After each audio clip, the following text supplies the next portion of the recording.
Año 1400 a.C. Una ciudad amurallada en medio del desierto. Muros tan gruesos que casas enteras se construían dentro de ellos. Puertas masivas de bronce. Torres de vigilancia. Jericó era impenetrable. Pero entonces llegó un ejército. Sin arietes, sin torres de asedio, sin armas capaces de derribar esos muros. Y en 7 días, Jericó cayó. Esta es la historia más extraña jamás registrada sobre la conquista de una ciudad. Y durante 3400 años se pensó que era solo eso, una historia, hasta que comenzaron a excavar. Antes de comenzar, recuerda, si te apasiona descubrir lo que se esconde entre la fe, la historia y lo desconocido, este canal es para ti. Suscríbete a Entre Versos y Enigmas y acompáñanos a desentrañar los misterios que el tiempo nunca logró borrar. Para entender esta historia, primero necesitas conocer Jericó. Jericó no era una ciudad cualquiera. Era un oasis. En medio de un desierto implacable, había agua abundante, tierra fértil y rutas comerciales estratégicas. Los arqueólogos la llaman la ciudad más antigua del mundo continuamente habitada. Hay evidencia de asentamientos desde el 9000 a.C., más de 11.000 años de historia humana en un solo lugar. Para el 1400 a.C., Jericó era una fortaleza. Un sistema de doble muro rodeaba la ciudad. El muro exterior tenía unos 2 metros de grosor. El interior casi 4 metros. Entre ambos un espacio de 5 metros, donde incluso se construían viviendas. Las puertas eran de bronce macizo. Las torres permitían ver a kilómetros de distancia. Un atacante sería detectado mucho antes de llegar. En resumen, Jericó era virtualmente inexpugnable con la tecnología militar de la Edad de Bronce.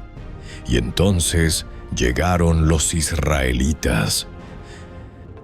Los israelitas acababan de cruzar el río Jordán después de 40 años vagando por el desierto.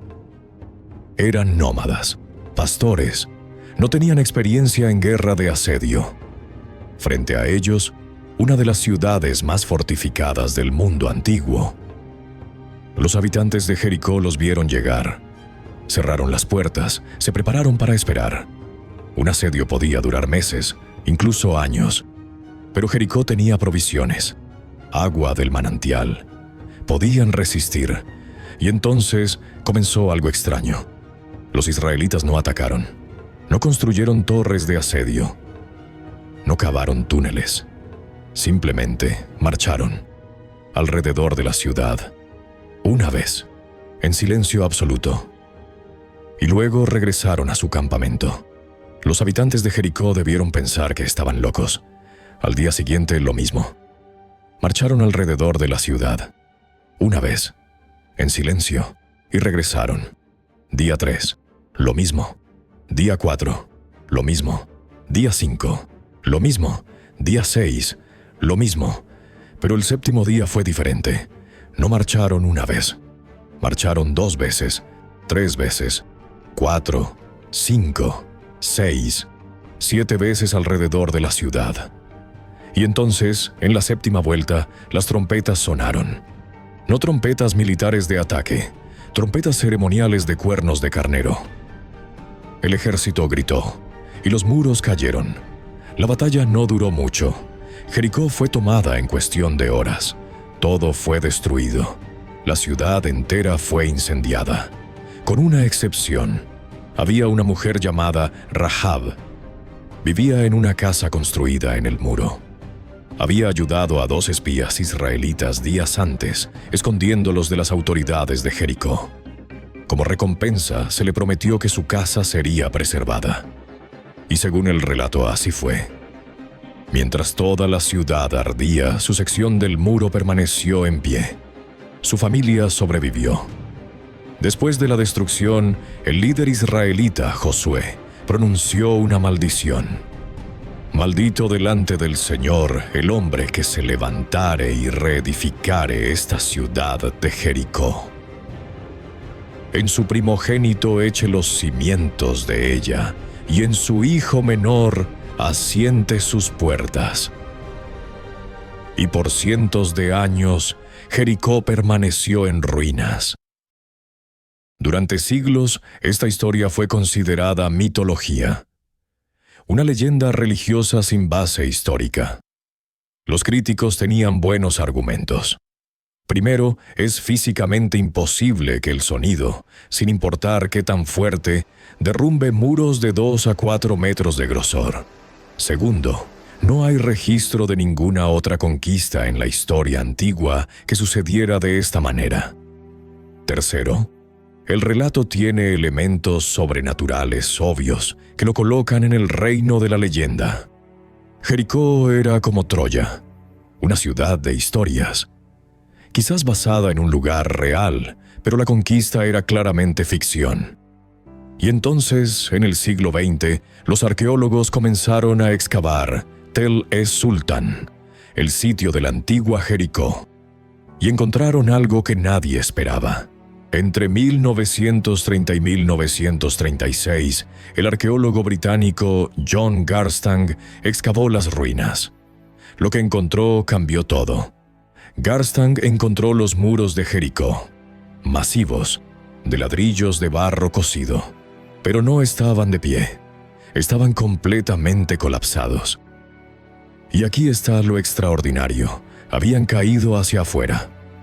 Esto es físicamente anómalo. En un asedio normal, cuando atacantes usan arietes o zapadores cavan túneles, los muros caen hacia adentro. La presión viene de afuera, los muros colapsan hacia la ciudad. Pero en Jericó, los muros cayeron hacia afuera, creando rampas perfectas de escombros que permitieron a los atacantes simplemente caminar sobre las ruinas hacia la ciudad. Garstang escribió: las murallas cayeron hacia afuera de manera tan completa que los atacantes pudieron trepar sobre las ruinas hacia la ciudad. Décadas después, entre 1952 y 1958, la arqueóloga Kathleen Kenyon excavó más profundo. Era escéptica del relato, pero confirmó lo mismo. Muros colapsados hacia afuera, destrucción violenta. Algunos geólogos sugieren que un terremoto causó el colapso. Las fracturas en los cimientos lo apoyan. Pero eso solo profundiza el misterio. ¿Cómo es posible que un terremoto ocurriera exactamente cuando los israelitas completaron su 7º círculo? Sobre los muros colapsados encontraron una capa gruesa de ceniza. La ciudad entera había sido consumida por fuego. Pero aquí está lo extraño. Comparación con otros sitios de asedio. En todos los demás sitios arqueológicos de ciudades conquistadas de esa época, los almacenes de grano están vacíos, saqueados. Es lógica militar básica, pero no en Jericó. Además, encontraron ausencia notable de objetos de oro, plata y bronce, como si alguien los hubiera removido selectivamente antes de quemar la ciudad. Cerámica, abundante. Herramientas de piedra, abundantes. Grano, abundante. Metales preciosos, ausentes. Según el relato antiguo, a los israelitas se les ordenó tomar solo metales preciosos para un tesoro sagrado. Todo lo demás debía ser destruido. No podían tocar nada más de la ciudad. Y eso es exactamente lo que el registro arqueológico muestra. Durante años los críticos se burlaron de un detalle del relato, que Rahab vivía en el muro.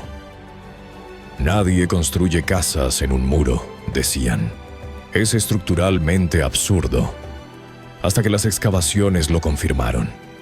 Entre el muro exterior e interior, en ese espacio de 5 metros, los arqueólogos encontraron restos de viviendas. Los pobres de la ciudad vivían en estas casas económicas construidas literalmente dentro del sistema defensivo. Rahab, descrita como una mujer de baja posición social, vivía exactamente donde el texto dice, en el muro. Y curiosamente, pequeñas secciones del sistema de muros permanecieron en pie mientras el resto colapsó completamente. Hoy todos los indicadores arqueológicos apuntan a una toma extremadamente rápida de la ciudad. El grano no se agotó, no hubo asedio largo. No hay evidencia de arietes, túneles o equipos de asedio. La capa de destrucción es uniforme, todo ocurrió al mismo tiempo. La ciudad fue tomada en cuestión de días, quizás horas. Exactamente como describe el relato. Hay una controversia importante. ¿Cuándo exactamente fue destruida esta ciudad? Kathleen Kenyon la fechó alrededor del 1550 a.C. El arqueólogo Bryant Wood, reexaminando la evidencia décadas después, la fechó alrededor del 1400 a.C. Una diferencia de 150 años, que cambia si esto coincide con el periodo tradicionalmente asociado con la conquista israelita. El debate continúa. Académicos de ambos lados presentan argumentos sólidos, pero lo que nadie discute es la evidencia física.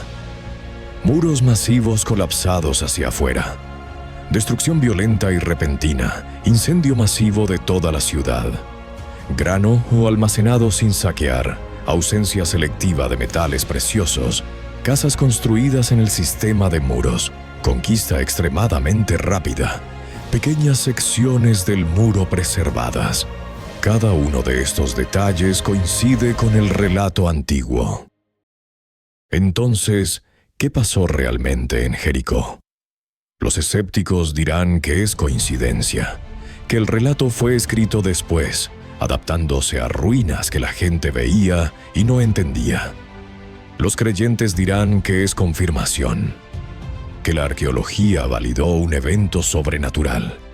Lo que la ciencia puede confirmar es esto: una ciudad fortificada fue destruida violentamente. Sus muros colapsaron de manera anómala. Fue incendiada completamente. Los conquistadores no tomaron provisiones, pero sí removieron objetos de valor. La toma fue rápida. Y todo esto coincide, detalle por detalle, con un relato escrito hace más de 3000 años. ¿Un terremoto con timing imposible? ¿Un evento sobrenatural? ¿Historia preservada con precisión extraordinaria? La arqueología puede mostrarnos qué pasó, pero el cómo y el por qué, eso sigue siendo un misterio. Si este descubrimiento te fascinó, déjanos tu teoría en los comentarios. ¿Qué crees que causó la caída de los muros de Jericó? Y si quieres más historias antiguas, exploradas desde la arqueología y la evidencia real, suscríbete a Entre Versos y Enigmas. Nos vemos en el próximo enigma.